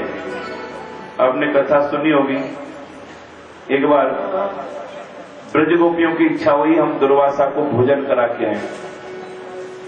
और दुर्वासा के बारे में पता है ना, अभी तो सुना, ये घास का जूस पीता था और कुछ नहीं, पर गोपियों की इच्छा थी हम भोजन कराएंगे 56 भोग 36 व्यंजन। भगवान कृष्ण से बोला प्रभु नाव की व्यवस्था क्या है, नाव लेके चलो ना, उस पार जाना है। बोले क्या करोगी? बोले दुर्वासा रहता है ना मथुरापल्ली पार, मां उसको भोजन कराना है। भगवान ने बोला नाव की क्या जरूरत है, कौन नाव चलाएगा, चप्पू कौन मारेगा गर्मी के दिन? तुम ऐसा करो जमुना जी को जाके बोलो भगवान श्री कृष्ण जो है आकुमार ब्रह्मचारी है, वो रास्ता दे देगी। गोपियां बोलती कल लोगों कैसी बातें करते हो हैं? हमारे संग रास रचाया, आलिंगन किया, चुम्बन किया और फिर बोलते आकुमार ब्रह्मचारी, गप मत मारो, चलो नौका में सवार हो जाओ, चलाओ हमको छोड़ता हो। भगवान बोलते बोला ना जाओ गंगा जी जमुना जी को बोलो आकुमार ब्रह्मचारी है, नहीं होता है तो फिर मैं चलूंगा। गोपी ने बोले चलो ना देखते क्या बोलती है जमुना। और सही महाराज सारी गोपियां जमुना जी के पास पहुंच गई। पहुंचते बोला हे जमुने, हमको भगवान श्री कृष्ण ने भेजा है, हमको रास्ता दीजिए। दिया ही नहीं। और उन्होंने बोला है वो आकुमार ब्रह्मचारी रास्ता दीजिए। जैसी बोला महाराज दो धार हो गई, बीच में एकदम सूख है, रास्ता जीटी रोड बन गया। बोले बाप रे बाप क्या बात है, लगता है दोनों तालमेल अच्छी है। और सारी गोपियां निकल की चली, कोई नहीं भीगी, बड़े मजे से गई। और जैसे ही पल्ली पार पहुंची पहुंचते ही फिर जमुना जी बहने लगे। दुर्वासा को खूब खिलाया। महाराज पहुंची, दुर्वासा को प्रणाम किया, पूजन किया, और एक दो गोपी थोड़ी थी, हजारों के हिसाब से गोपियां दुर्वासा ऋषि को खिलाने गई। और बोलते ही सज्जनों, दुर्वासा जी ने खूब खाया, सारा खाके खत्म कर दिया। जब उधर से तो आ गई भगवान के नाम लेकर, अब इधर से कैसे जाए? बोला ना, ऐसे बोल देंगे कि भगवान कृष्ण ने बोला है वो आकुमार ब्रह्मचारी रास्ता दे ही देगी। बोले पता नहीं अब देगी कि नहीं। बोले जाइए, चलते हैं। और वो गोपियां चली गई। जमुने हमको रास्ता दीजिए। जमुना कहां सुने। फिर दोबारा बोला, जमुने हमको भगवान ने बोला है वो आकुमार ब्रह्मचारी रास्ता दीजिए। बोले अब तो रास्ता देती नहीं है, अब क्या करें? बोले अब ऋषि के पास ही चलते हैं, ऋषि कुछ उपाय निकाल सकता है।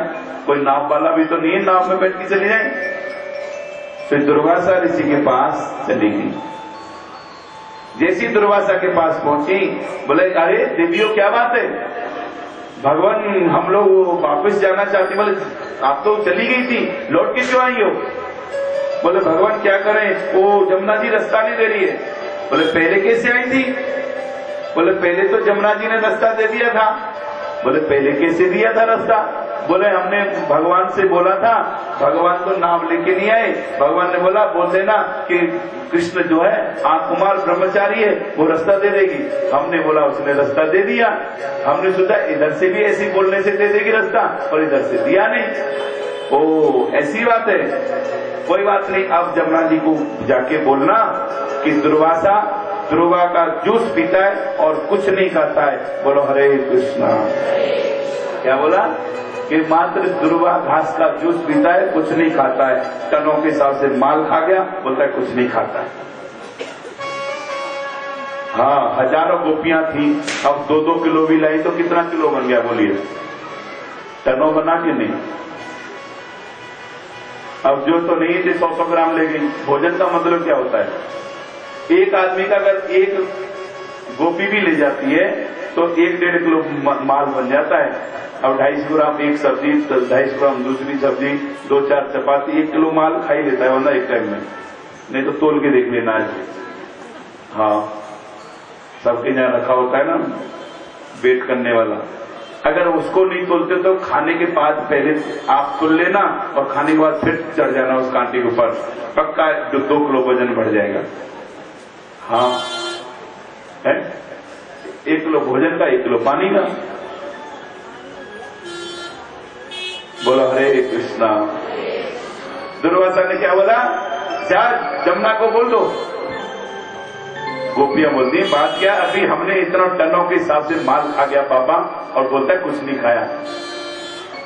चलो शायद होगी 60-60 की। चली गई गोपियां सारी। बोले हे जमुने, दुर्वासा ऋषि ने भेजा है, रास्ता दीजिए। और ऊपर से बोला है दुर्वासा ऋषि कुछ भी नहीं खाता है, रास्ता दीजिए। जैसी बोला दुर्वासा ऋषि कुछ नहीं खाता है, तो जमुना जी ने रास्ता दे दिया। गोपियां बोलती ये बड़े आप अच्छी बात है, पता नहीं क्या तालमेल है। उसने बोला कुमार ब्रह्मचारी, ये बोलता है बिना खाए पिए वाला बाबा। ऐसा है, संत लोग खा सकते। बोला हरे कृष्णा। आज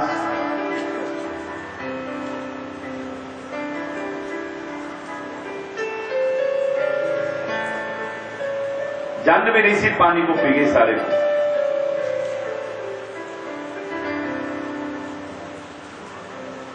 दुर्वासा महाराज भागीरथ बोलने लगा, रे गुरुदेव ऐसा क्या कर रहे हो? बोले क्या हो गया? अरे मैंने कठोर तपस्या की, मेरे पूर्वजों ने तपस्या की, मेरे पूर्वजों की दुर्गति हो गई है, उसको सदगति पहुंचानी है। गंगा जी की जरूरत थी, आप पी गए।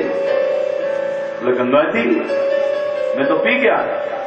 बोला अब निकालो, अब किस अंग से निकाले, जिधर से निकाले वो अपवित्र। तो जाह्नवी ऋषि ने अपनी जांग को फाड़ा, जांग को फाड़ के गंगा जी को निकाला, नाम पड़ गया जाह्नवी। बोले जाह्नवी माता की। ऋषियों में ऐसी शक्ति है, कर सकते हैं किया। उसके बाद तो महाराज गंगा जी आगे चली, चलते चलते जैसी महासमुद्र किनारे भगवान कपिल देव के आश्रम में जैसी पहुंची, पहुंचते ही महाराज वो सारी जितनी उनके जो पूर्वज पड़े थे उनका स्पर्श हुआ गंगा का, करते जो दुर्गति हुई थी उनकी सबकी सदगति प्राप्त हुई। बोल गंगा मैया की। गंगा में वो ताकत है, महाराज नाम लेते ही सदगति प्राप्त होती है। इसलिए तो हमारे हिंदू संस्कृति में विधान है कि मरने के बाद उसकी अस्थियां गंगा में डाल दो, डालने मात्र से उसकी सदगति होगी, दुर्गति भी होगी। मैं तो बोलता हूं मरने के बाद तो डालते ही जिंदे जिंदे नहा के आ जाओ 2-4 बार। कुछ लोग तो कभी नहाए ही नहीं होंगे गंगा में, लगता है एक आध बंदा जहां होंगे, जहां कभी गंगा में नहाए ही नहीं होंगे। हाँ, और कुछ लोग तो पानी से डरते हैं ना, और कभी कभी मौका नहीं मिलता है। पर मैं तो यही बोलूंगा कि आप लोग कैसे भी औखे सौखे होकर साल 2 साल महीना 6 महीने में एक बार गंगा जी में जरूर डुबकी लगाना चाहिए। बोलो हरे कृष्णा। ये इंद्र भी पंगा लेता ही लेता है। देखो इतने दिन सूखे निकाल दिए और कथा जिस दिन से शुरू हुई उस दिन से शुरू हो गया। हमसे दुश्मनी सबकी है। हाँ, कुछ लोग बोलते हैं महाराज आप कथा कब शुरू कर रहे हो? बोले करेंगे क्यों? बोले कथा जल्दी शुरू करो, बारिश तो हो जाएगी।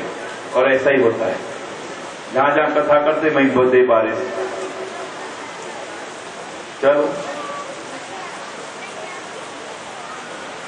उसके आज बाद सुखदेव गुस्से होते हैं, परीक्षित इसी वंश में महाराज एक राजा हुए खट्वांग महाराज। ये खट्वांग महाराज भी बड़े पराक्रमी राजा थे, बड़े शक्तिशाली।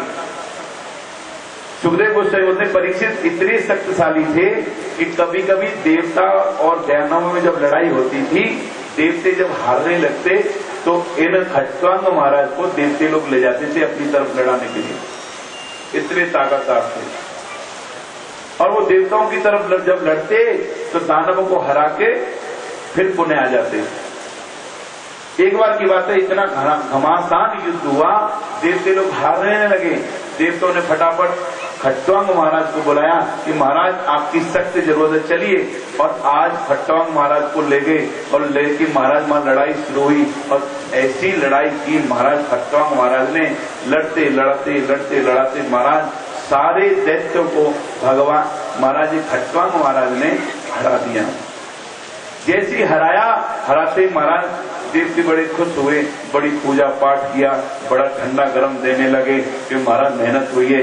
बड़ा बादाम रोगन डाल के दूध देने लगे। बोले बड़ी सेवा कर रहे हो? बोले क्या करें, आपने हमारी जो रक्षा की है।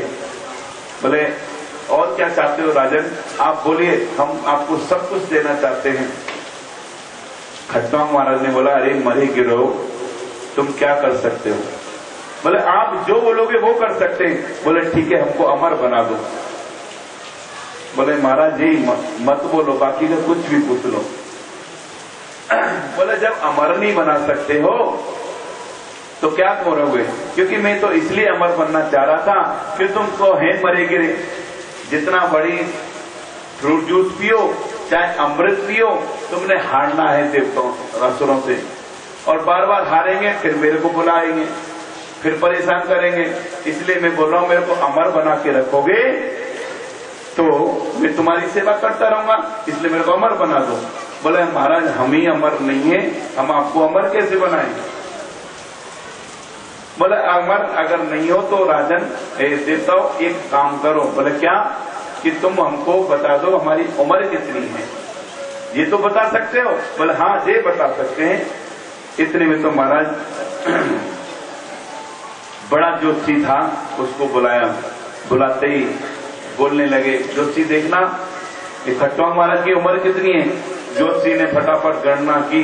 गणना करते करते बोलते महाराज कि खट्टवांग महाराज की उम्र तो मात्र 45 मिनट है, 2 मुहूर्त।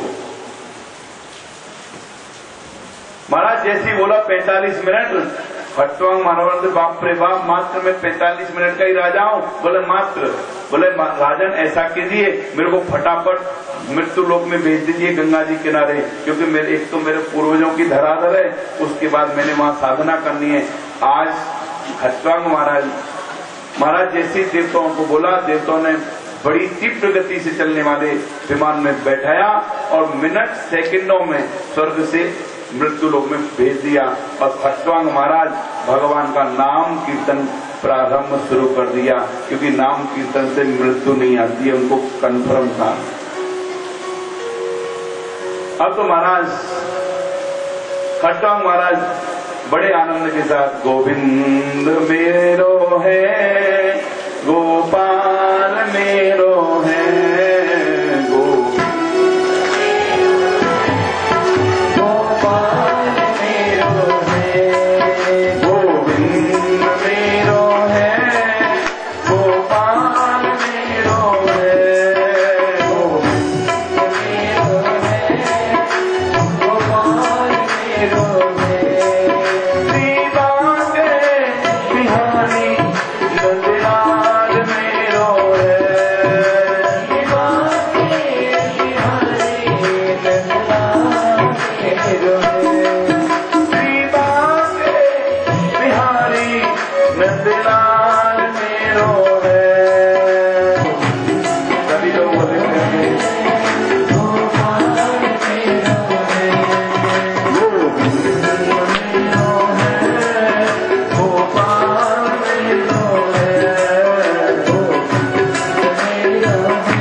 गुणगान कर रहे थे और मृत्यु देवी आ गई, पर मृत्यु पकड़ नहीं पा रही है।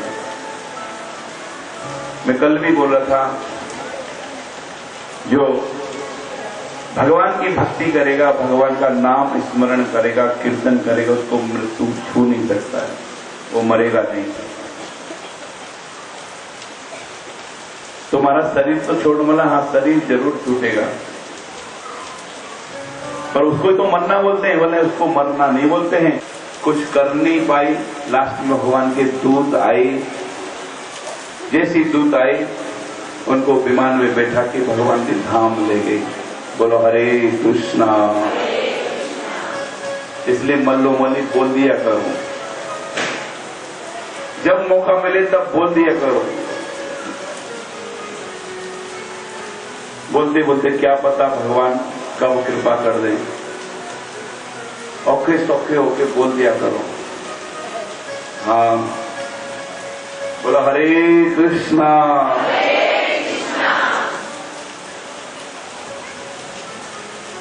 खट्टवांग महाराज भगवान की प्राप्ति की, उसके बाद सुखदेव गोस्वामी इसी पर इसी कुल में दीर्घबाहु हुए, दीर्घबाहु के पुत्र रघु हुए, और रघु के पुत्र महाराज दशरथ महाराज हुए। बोल दशरथ महाराज की।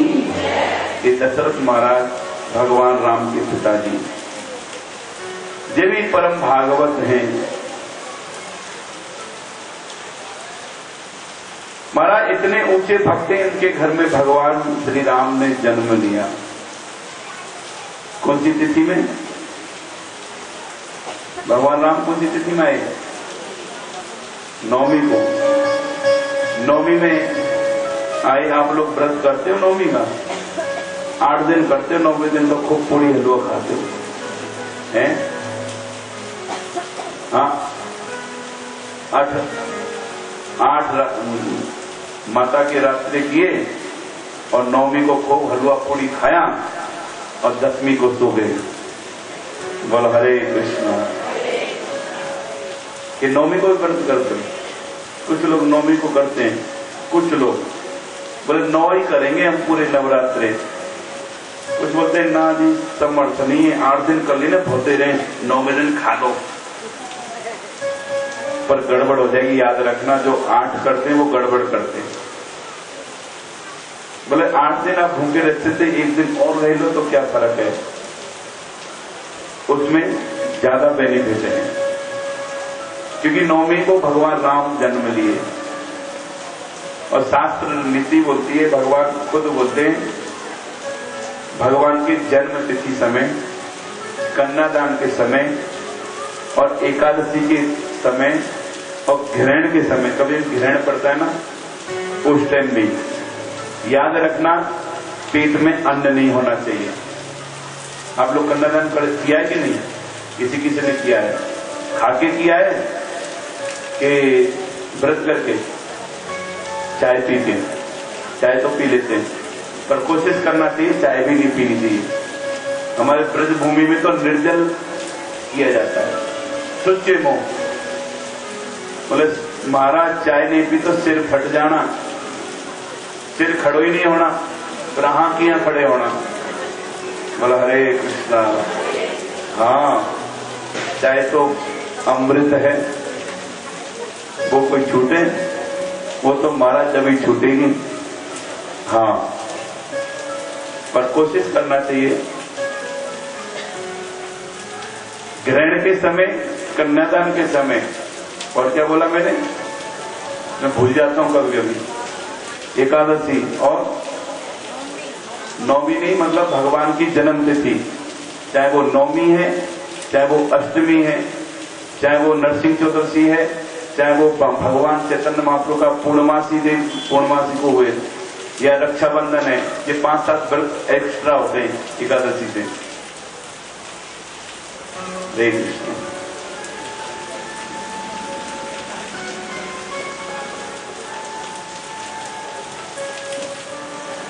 इन 4 तिथि में आपको अन्न नहीं चलेगा। जिसके पेट में अन्न होगा उसको दोष लगेगा। इसलिए याद रखना, अष्टमी तो करते ही हो, नवमी कर लिया करो मल्लो मनी। बोले चलो कर ही लेंगे, क्या फर्क है, सेहत में कोई फर्क नहीं है। कि घट जाओगे 100 ग्राम, 100-200 ग्राम वजन घटेगा, कोई बात नहीं, 10वें दिन थोड़ा सा खा लेना, पूरा हो जाएगा। बोलो हरे कृष्णा। आज महाराज सारी दुनिया में दशरथ महाराज की टेंशन थी कि दशरथ महाराज की कोई संतान नहीं है।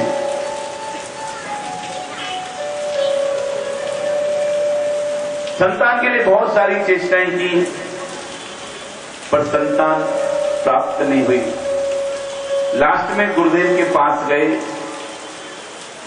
गुरुदेव से निवेदन किया तो गुरुदेव ने बोला, राजन आप पुत्र यज्ञ कराओ, आपको संतानों की प्राप्ति होगी।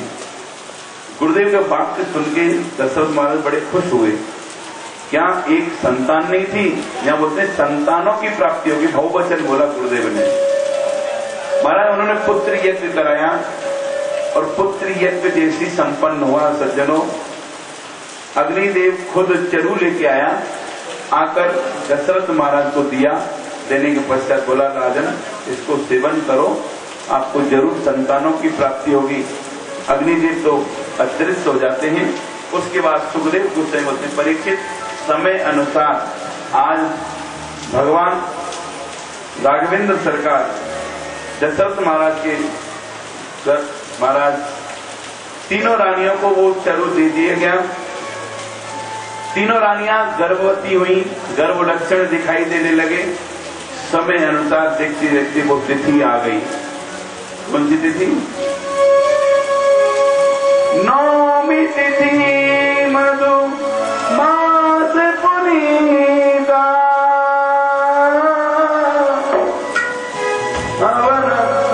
शुक्ल पक्ष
सजा दिया गया। महाराज दशरथ महाराज ने सारा नगर सजा हुआ है।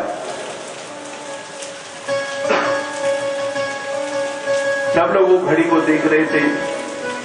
देखते देखते ठीक दिन के ठीक 12 बजे भगवान श्री राम कौशल्य मैया के सामने प्रकट हुए। शंख चक्र गदा पद्मधारी पीताम्बरधारी। मैया ने बोला, हो गया काम। बोला, हमने तो आपको भगवान पुत्र रूप में चाहा। अरे माताजी कैसी बातें करते, आप मेरे को बेटा बोलो, मैं आपको माँ बोलूं, काम खत्म। बोला, ऐसे काम नहीं बनेगा। बोला, फिर अगर ऐसे में दर्शन कराने जाऊंगी, लोगों को दिखाऊंगी, लोग हंसी उड़ाएंगे, राम राम जिस जन्म बच्चे को दिया है कि बाप को दिया है, तुम तो बाप बन के आ गए हो, तो क्या करना पड़ेगा। यहाँ सारे भक्त इंतजार में थे कि कब पट खोले, कब दर्शन हो, कब पट खोले, कब दर्शन हो।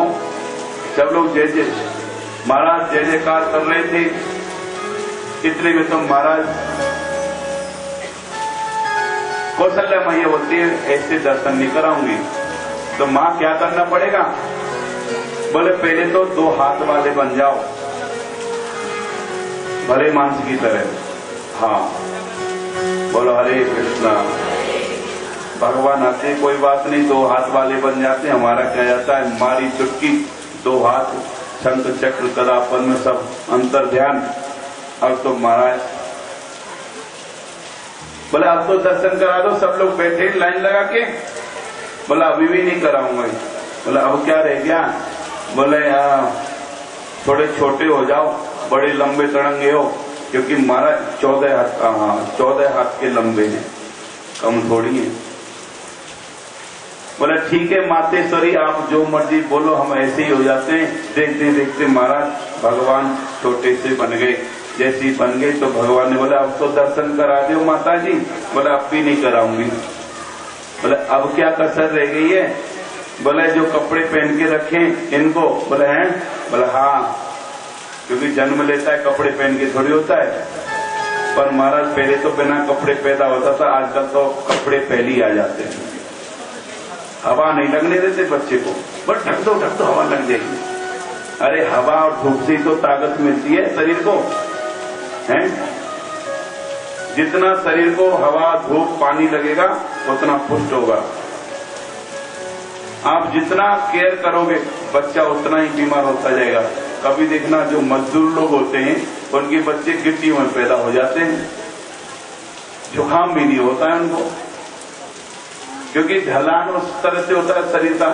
अब जिस शरीर को कभी धूप हवा पानी ना लगी हो और थोड़ा सा पानी में भीग जाए, दे छींक। इसलिए शरीर को ऐसा बनाओ, ऐसा ढालो जिससे कि वो पानी में 6 घंटे खड़ा रहे तब भी कुछ ना हो। बोलो हरे कृष्णा।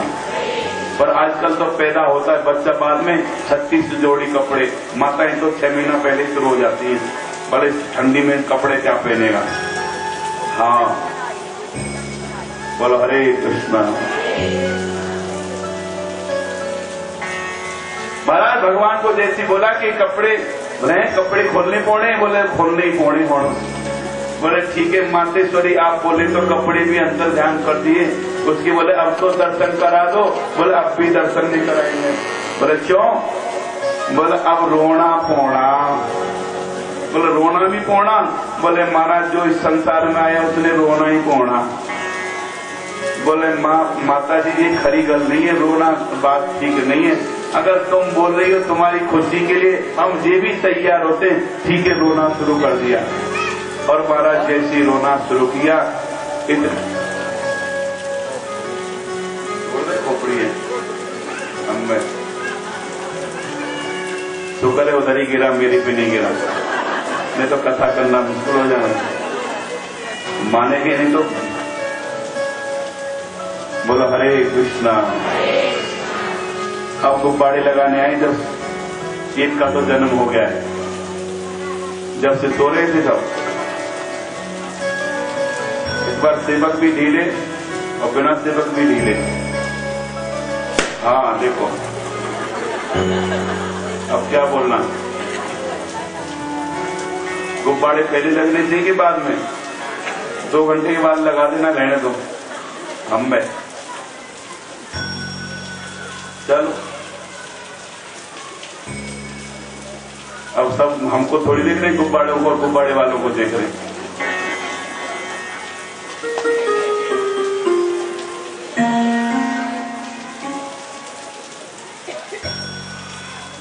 चलिए कभी कभी हमको भी देख लेना, हम कुछ बोल रहे हैं। कहां चल रही थी कथा? भूल ही गया होना। रोना भी पौना, रो के दिखाओ फिर। बोलो हरे कृष्णा। अब तो महाराज भगवान श्री कृष्ण रोना भी प्रारंभ किया। रोना प्रारंभ किया। कहां पहुंच गया मैं? कृष्ण के पास हो गया ना गड़बड़। इसलिए बोलते हैं बीच में अड़ंगा मत डालो। कहां? अयोध्या में पहुंचना था, गोकुल पहुंच गया, गोलमाल हो गया सब। चलो सॉरी भगवान, अभी तो राम के पास नहीं, कृष्ण कहां से आ रहा है? खोपड़ी छोड़ दे हमारी।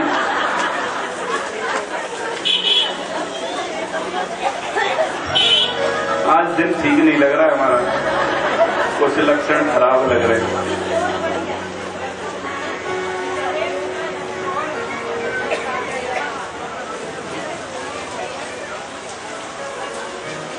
बोलो हरे कृष्णा।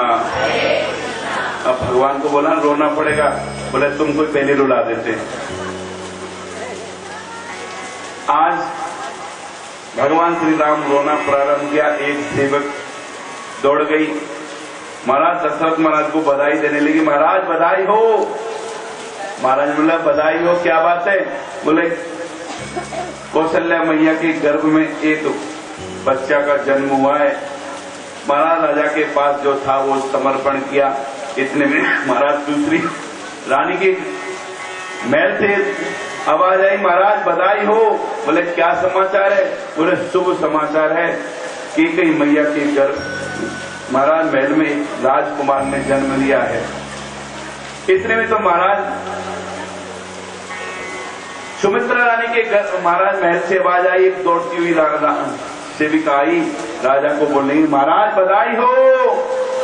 बोले बधाई हो। बोले रानी ने एक सुंदर सा बालक बोलना था, इतने में तो दूसरी दौड़ती आई, महाराज बधाई हो, एक नहीं 2 जन्म दिया है, 2। अब तो राजा बहुत खुश हुआ। महाराज जो था वो लुटाना शुरू किया। अब तो सब खुशियां मना रहे हैं, सब लोग धूम मचा रहे हैं, ताली बजा रहे हैं। भजन गा रहे हैं। आइए दो दो ठुमके मार लेते हैं राम जन्म में, फिर आगे बढ़ते हैं। जन्म लिया रघुरैया अवध में बाजे बधैया, बाजे बधैया मैया बाजे बधैया, बाजे बधैया मैया बाजे बधैया, बाजे बधैया मैया बाजे बधैया, बाजे बधैया मैया बाजे बधैया। जन्म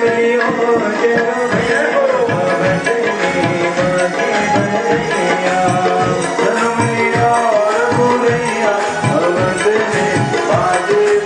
शादी सेवा करते रहो। आज सेवा तो देनी है, आज तो खाते आए हो।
Thank you.